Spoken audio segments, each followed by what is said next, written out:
On est sur des terres de potager de château, c'est-à-dire des terres qui ont existé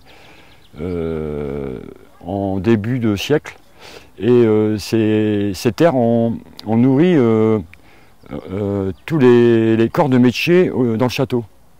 Donc il y avait à l'époque 2 jardiniers qui nourrissaient tous les corps de métier, une soixantaine de personnes. Et dans les années 1930, on va dire,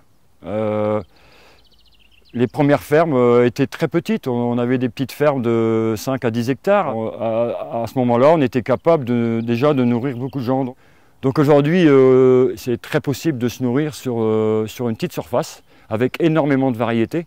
Notre travail, c'est de remettre de la vie dans le sol, sainement, sans produits chimiques surtout.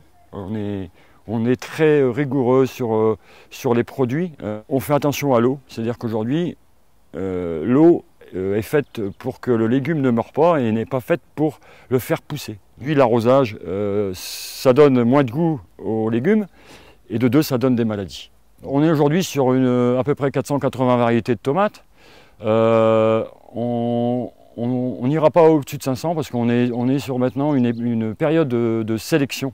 C'est-à-dire qu'on va regarder tout ce qui réagit avec le temps, avec la pollution, avec tout ce qui se passe, les différences de température. Et nous avons des variétés qui sortent du lot, qui résistent mieux à des températures très élevées. Et nous avons des variétés qui elles, sont brûlées par le soleil. Alors on va devoir sélectionner de plus en plus des variétés qui vont s'adapter à des grosses chaleurs.